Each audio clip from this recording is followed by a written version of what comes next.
जिस रोज झरिया का जनता एक एक व्यक्ति अगर जाग चुकेगा तो ऐसा कंपनी बोरिया बेचती लेकर भागने का काम करे। शीतकालीन चक्का जाम रहेगा बोले तो जब तक वार्ता नहीं किया जाएगा, जब तक अनिश्चितकालीन चक्का जाम रहेगा। और एक बात और, टैंक का वार देने से नहीं होगा, मरने के लिए भी आया, मारने के लिए भी आया। हम लोग गरीब के लिए मरना भी पड़ेगा तो मर जाएंगे, अब हक के लिए अगर मारना ही पड़ेगा तो मारेंगे। जिंदाबाद जिंदाबाद जिंदाबाद। विकलांग हो गए, विकलांग को मतलब नेतागिरी किसी हुआ, उसका मतलब वो जो होता है ना उसका मुआवजा कुछ नहीं मिला, खाली उस पर नेतागिरी। रवि अग्रवाल नाम है, उनसे बात हुई है, वो बोले मतलब आप हम बाहर हैं, हैदराबाद में हैं, इसलिए हमने हम किसी को भेज, ठीक है जिसको भेजिए पेपर पे आइए। नमस्कार, जोहार झारखंड राज 24 इन में आप सभी का स्वागत है। इस वक्त मैं मौजूद ऐना आरके माइंस के पास में, और आइए यहाँ पे यूनाइटेड कोल वर्क्स के कुछ कार्यकर्ता हैं जिसके बैनर तले आज यहाँ पे चक्का जाम किया गया है। पूरा जानने का प्रयास करेंगे क्या कुछ मुद्दा है जिसको लेकर यहाँ पे चक्का जाम किए। हम लोग का 15 सूत्री मांग था जी, जिसमें सबसे पहले यहाँ का स्थानीय लोग को रोजगार का था, और विभिन्न मुद्दे थे, जिसे यहाँ पे कुछ लेबर को निकाल दिया गया था, जो स्थानीय थे उन लोग यहाँ से निकाल दिया गया था और बाहर के लोग को रखा गया। हाँ, लगभग 150 लेबर को यहाँ से निकाला गया था। अरे एक विकलांग यहाँ हो गए, इस आउटसोर्सिंग में एक विकलांग हो गए, उस विकलांग को मतलब नेतागिरी सिर्फ हुआ, उसका मतलब वो जो होता है ना उसका मुआवजा कुछ नहीं मिला, खाली उस पर नेतागिरी हुआ। इसीलिए बोलते हैं कि हम लोग का मांग पूरा कर लिया जाए। बहुत तरह की मांग है, 15 मांग बहुत होता है, उसमें 2 या 4 पहले मांग लिया जाए ना। गर्दा का है, स्थानीय रोजगार, मंदिर बगल में हैवी ब्लास्टिंग करते हैं, बहुत तरह की मांगे हैं। तो प्रशासन आउटसोर्सिंग बोला है कि ठीक है हम देख रहे हैं किसी को। अभी बात हुआ है कि नहीं, जो आउटसोर्सिंग चला रहा है उनके क्या नाम है? रवि अग्रवाल नाम है, उनसे बात हुई है, वो बोले मतलब आप हम बाहर हैं, हैदराबाद में हैं, इसलिए हमने हम किसी को भेज, ठीक है जिसको भेजिए पेपर पे आइए। लेकिन माननीय सांसद महोदय का आदेश है, उनका यूनियंस का आदेश है कि आप लोग बंद कीजिए, और जो झरिया में रोजगार है, जो लोग बाहर जा रहे हैं उसको पूर्ति करने का काम। आप अपना परिचय दीजिए। जितेंद्र कुमार प्रसाद, सांसद प्रतिनिधि, झरिया विधानसभा, भारतीय जनता पार्टी भागा मंडल उपाध्यक्ष। यूनाइटेड कोल वर्कर्स यूनियन जिंदाबाद, जिंदाबाद, टाइगर फोर्स जिंदाबाद। तो यहाँ पर हम लोगों ने लोकतांत्रिक तरीके से आंदोलन करने के लिए यहाँ पर टेंट बनवाया था कि यहाँ पर बैठ के हम लोग अपनी मांग को, अपनी डिमांड को लोकतांत्रिक तरीके से रखेंगे। लेकिन हमारे टेंट को भी यहाँ से उखाड़ के फेंक दिया। जो भी उत्खनन नियमावली का रूल है सबको ताक पर रख करके, अनदेखा कर करके जो है यहाँ माइनिंग की जाए। हादसा होते इंसाफ मिलता कहाँ है? यहाँ इंसाफ तो लड़ करके छीन लिया जाता है। डिजिटल प्रबंधन तेरी मनमानी नहीं चलेगी, नहीं चलेगी, नहीं चलेगी। डिजिटल प्रबंधन होश में आओ, शक्ति जिंदाबाद, यूनाइटेड कोल वर्कर्स यूनियन जिंदाबाद, जिंदाबाद। वार्ड नंबर 37 के पूर्व पार्षद अनूप कुमार साहू जी हैं, उनसे भी जानने का प्रयास करेंगे पूरी क्या कुछ मुद्दा है जिसको लेकर यहाँ पे जो है आज वो लोग चक्का जाम किए, धरना प्रदर्शन कर रहे हैं। देखिए, यहाँ पर ऐना बेरोजगार संघ के बेरोजगार युवा साथी के द्वारा हमारे यूनाइटेड कोल वर्कर्स यूनियन के केंद्रीय अध्यक्ष और हमारे बाघमारा के माननीय विधायक श्री शत्रुधन महतो जी से इन लोगों ने यहाँ पर स्थानीय समस्याओं को लेकर और वर्तमान यहाँ पे जो बेरोजगार युवा साथी है उसके नियोजन के लेकर के उन्होंने सारे लोग एक डेलीगेट उनसे मिला और आरके माइनिंग में नियोजन के लिए बातें की। और यहाँ पे कई बार धरना प्रदर्शन हुए हैं, लेकिन ऐसा क्या इनको सपोर्ट मिल रहा है, बैकिंग, जिसके कारण ये बात नहीं मान रहे हैं, चाहे विधायक हो, सांसद हो, किन्हीं का बात मान रहे हैं? हम उन बिंदुओं पर नहीं जाना चाहते हैं। जो बेसिक बात है वो बात आप समझिए कि यहाँ के लोगों के द्वारा शिकायत की गई थी और उसके तुरंत उपरांत शत्रुधन महतो जी के द्वारा जो है एरिया 6 के मैनेजमेंट को एक पत्र भी दिया गया कि स्थानीय युवाओं का जो डिमांड है उस पर लेकर वार्ता किया जाए। 30 अगस्त को उन्होंने पत्र लिखा है, उसके बाद भी कोई भी संज्ञान मैनेजमेंट के द्वारा नहीं लिया गया। क्या कारण है? उसके बाद 3 अक्टूबर को हमारे माननीय सांसद श्री ढुल्लू महतो जी के द्वारा पत्र किया गया, तब भी इन लोगों ने अभी तक उस पर कोई संज्ञान नहीं लिया। तो निश्चित रूप से जब आप हमारे लोकतांत्रिक प्रक्रिया को अगर आप दरकिनार करेंगे, उसको अनदेखा करेंगे, तो आक्रोश तो फिर स्वाभाविक है।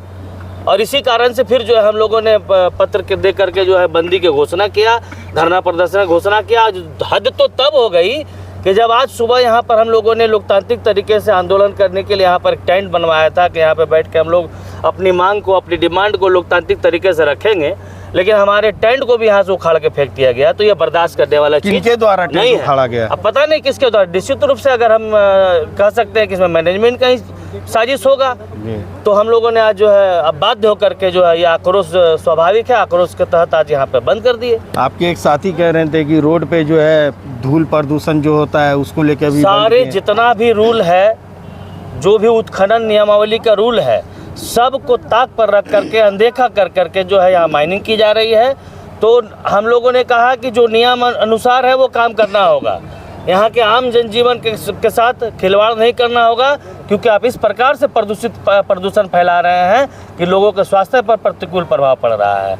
आप किसी भी रूल, माइनिंग रूल का जो है आपका जो ट्रांसपोर्टिंग सिस्टम है उसमें भी हम समझते हैं कि सारी गाड़ी का अगर कागजात की जांच किया जाए तो कई खामियां मिलेगी।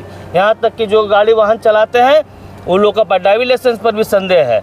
तो उस तरह के कई प्रकार की बातें हैं और बातों को लेकर के वार्ता के लिए आवेदन दिया गया था। कहीं ऐसा तो नहीं है मैनेजमेंट कि जो है हम लोगों से बैठ करके वार्ता करते। एक बात बताइए, कहीं ऐसा तो नहीं है कि जैसा कि बताया जाता है कि यहाँ पे ड्राइवर जो है, खलासी जो है वही गाड़ी चलाता है, जिसके लेकर आज से कुछ महीना पहले एक महिला का एक्सीडेंट हुआ था। मैंने तो कहा कि गाड़ी के कागजात और जो गाड़ी चलाते हैं इसकी जांच की जाए तो कई खामियां मिलेगी। क्या उनको और भी इंसाफ मिला है क्या? उस लेडीज को इंसाफ मिल पाया था? यहाँ जितने भी हादसा होते हैं इंसाफ मिलता कहाँ है? यहाँ इंसाफ तो लड़ करके छीन लिया जाता है, देने वाला कोई नहीं, यहाँ लड़ करके लिया जाता है। और हमारा यूनाइटेड कोल वर्कर्स यूनियन संघर्ष पर विश्वास करता है और हम ये संघर्ष करके स्थानीय लोगों के मांग को लेकर के जो है मैनेजमेंट को बाध्य कर देंगे कि उसको इस मानना होगा। ये जो आप लोग यहाँ पे आज बंद किए हुए, चक्का जाम किए हुए, ये कब तक रहेंगे? अनिश्चितकालीन है, अगर वो वार्ता के लिए नहीं आएगा तो अनिश्चितकालीन हम लोग बैठे हुए हैं। आप अपना परिचय दीजिए।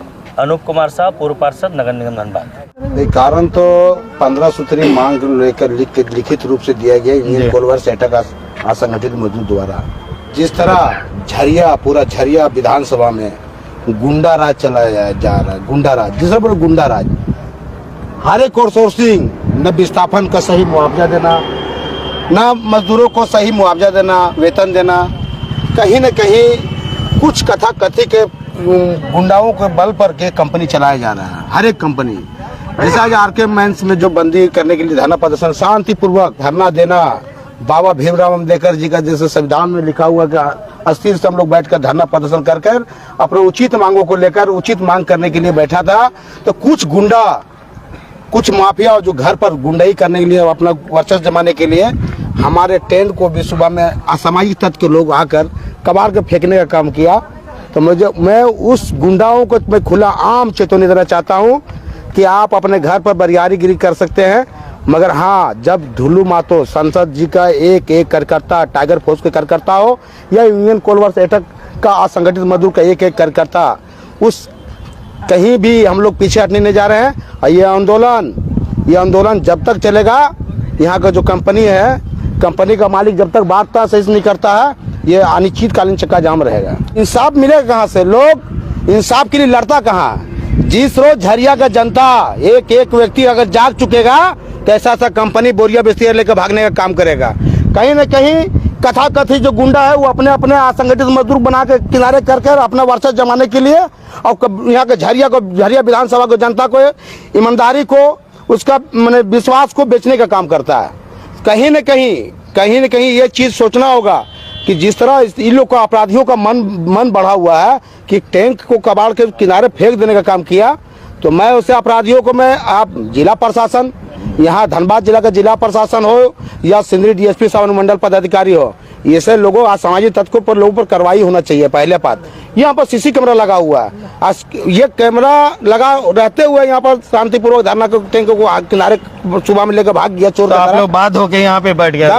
बात होके क्या, एक एक ईटा का जवाब देने के, उसको एक एक कार्यकर्ता उसके हर जवाब देने के लिए तैयार रहेंगे हम लोग। और यहाँ जब से धनबाद जिला का लोकप्रिय सांसद बन के आए हैं, धनबाद झरिया गुंडा मुक्त हो रहा है। अब गुंडा घबराहट के कारण वो जान रहा था, अरे बोलता अब जितना हैबा चल रहा है ना, उसमें आधा फर्जी होगा, आधा फर्जी। क्या पेपर नहीं है गाड़ी का? पेपर नहीं है उसमें। ऐसा भी सुनने में है कि जो ड्राइवर नहीं रह के खलासी गाड़ी को चलाता है। खलासी चलाइए रहा, ड्राइवर है कहाँ? 15,000 में 16,000 में ड्राइवर मिलेगा क्या? खलासी मिलता है बेचारा, वो अपना बेरोजगार है। वो बेरोजगारी के कारण अपना खलासिया का गाड़ी चला रहा, ड्राइवर को ने पता कर दिया। और अनियमितता होने के कारण जो है लेडीज जेंट्स जो इसका- रोड में आया उस पे चढ़ा देना इससे है। पहले भी भैया झरिया विधानसभा में आरके मेंस में ही लाठीचार्ज किया गया, पीके सिंह के राज में है, अपना हक मांगने के लिए आया, लाठियों बरसा के उसको भगाने का काम किया। ये जो आउटसोर्सिंग चला रहा है इसका नाम क्या है? ये आरके मेंस है, रवि अग्रवाल का ये। और ये पहले भी एक आदमी पहले यहाँ पर मृत्यु हो गया था, उसको मुआवजा मांगने के लिए आया तो लाठी से मार के भगा देने का काम किया था। तो ये सोचने की बात आप है। लोग का ये धरना कब तक रहेगी? एकदम अनिश्चितकालीन चक्का जाम रहेगा बोले तो, जब तक वार्ता नहीं किया जाएगा, जब तक अनिश्चितकालीन चक्का जाम रहेगा। और एक बात और, टैंक कबाड़ देने से नहीं होगा, मरने के लिए भी आए हैं, मारने के लिए भी आए हैं। हम लोग गरीब के लिए मरना भी पड़ेगा तो मर जाएंगे, अब हक के लिए अगर मारना भी पड़ेगा तो मारेंगे हम लोग। आप अपना परिचय दीजिए। मेरा नाम गफार अंसारी, यूनियन कोलवर चेटाकार संगठित मजदूर एरिया सचिव है भौरा का। यहाँ पे कई मुद्दा है जिसको लेकर यहाँ पे ये लोग आज यहाँ पे चक्का जाम किए हैं। बगल में टेंथ गाड़े थे जिसको लेकर यहाँ पे टेंथ भी कबाड़ दिया गया था। और आपको बताते चले कि यहाँ पे जो है कई ऐसे नियम का जो है उल्लंघन किया जाता है। अगर देखा जाए तो डीजीएमएस का जो रूल रेगुलेशन है उनको ताखा पे रख के यहाँ पे काम किया जा रहा है। आउटसोर्सिंग जो चला रहे हैं रवि अग्रवाल, वो भी जो है अभी तक बात करने के लिए नहीं आए, सिर्फ फ़ोन पे ही आश्वासन दे रहे हैं। आप देख सकते हैं पीछे जो हाईवा है इसमें जो है कहीं भी तिरपाल नहीं है, जबकि रोड पे आज से कुछ महीना पहले जो है एक महिला का एक्सीडेंट हुआ था, उनका कोख में ही उनका बच्चा मर गया था, उनको भी इंसाफ नहीं मिल पाया। तो आप समझ सकते हैं किस तरह दबंगई से यहाँ पे आउटसोर्सिंग चल रहा है। अब देखने वाली बात यह है कि जो यह धरना प्रदर्शन किए हैं यूनाइटेड कोल वर्क्स यूनियन के तहत, उनको जो है यह धरना कब तक चलेगी, या जो आरके माइंस से जो आउटसोर्सिंग चला रहे हैं वो यहाँ पे वार्ता के लिए आएंगे, या फिर जाके यह धरना अनिश्चितकालीन रहेगी। तब तक के लिए खबरों के साथ बने रहें। आरके माइंस के पास से राज 24 इन कैमरामैन कमलेश के साथ राजकुमार तांती।